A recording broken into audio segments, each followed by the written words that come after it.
আসসালামু আলাইকুম। সম্মানিত অডিয়েন্স, আশা করি সকলে ভালো আছেন। আমি ইনশাল্লাহ আপনাদের দোয়ায় ভালো আছি।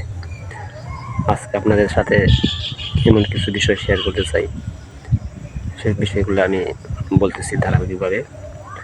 বাংলাদেশে যে যে দলই ক্ষমতায় আসছে, সে প্রত্যেকটা দলই পুলিশ বাহিনীকে তাদের লাঠিয়াল বাহিনী হিসেবে ব্যবহার করছে ক্ষমতায় থাকার জন্য। কীভাবে তাদের ক্ষমতাকে থাকতে পারে, জনগণের উপর অত্যাচার নিপীড়ন চালিয়ে সেইভাবে পুলিশকে ব্যবহার করছে। এতে করে পুলিশ বাহিনী জনগণের একটা প্রতিপক্ষ হয়ে দাঁড়াইছে। তার প্রতিফলন আমরাই তো কিছুদিন আগে 2024 সালের স্বৈরাচারী সরকারের পতনের পরে দেখলাম সাধারণ পাবলিক পুলিশকে কতটা ঘৃণার চোখে দেখে, তাদেরকে কতটা ঘৃণা করে। আসলে তো প্রত্যেকটা দেশে যে পুলিশ থাকবে জনগণের বন্ধু, সেই পর্যায়ে আসলে থাকতে পারে নাই, রাখতে পারে নাই। বিশেষ করে পুলিশকে নিয়োগের ক্ষেত্রে একটা দুর্নীতি অবলম্বন করে সরকারের কিছু কর্মকর্তা বা কোনো মন্ত্রী বা কোনো এমপি, তারা পুলিশকে নিয়োগের ক্ষেত্রে যে দল ক্ষমতায় থাকে সেই দলের অন্তর্ভুক্ত সেই দলের কিছু লোক পুলিশের নিয়োগ দেয় টাকা পয়সার বিনিময়ে। এতে করে দেশের জনগণের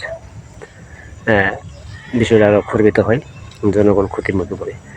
বাংলাদেশের ছাত্র সমাজের কাছে এবং সাধারণ জনগণের কাছে, যারা বর্তমান সরকার, তাদের কাছে সাধারণ পাবলিক এখন সাধারণ পাবলিকের প্রত্যাশা এবং সাধারণ মানুষের প্রত্যাশা, বিশেষ করে যারা তত্ত্বাবধায়ক সরকারের উপর সরকারের অধিষ্ঠিত আছেন এবং বিশেষ করে ছাত্র সমাজের একটা কাছে আরও প্রত্যাশা, বর্তমান যে প্রেক্ষাপট হইল, এরকম প্রেক্ষাপট পরবর্তীতে কোনো রাজনৈতিক দলই যেন এই পুলিশের উপর প্রভাব বিস্তার না করতে পারে।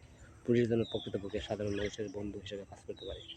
এতে করে আমার সাধারণ পাবলিক অনেক উপকৃত হবে। এবং বিশেষ করে পুলিশের নিয়োগের ক্ষেত্রে যে সমস্ত কর্মকর্তা দুর্নীতি করে ঘুষ দিয়ে দলীয় ভিত্তিকভাবে নিয়োগ দেওয়া হয়, এই পন্থা বন্ধ করতে হবে। সাধারণ মানুষ থাকবে সবার কাছে আগে।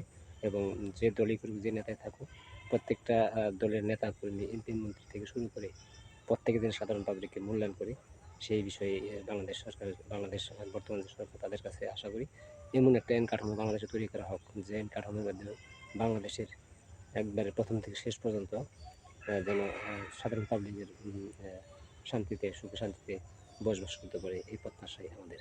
আসসালামু আলাইকুম সবাই।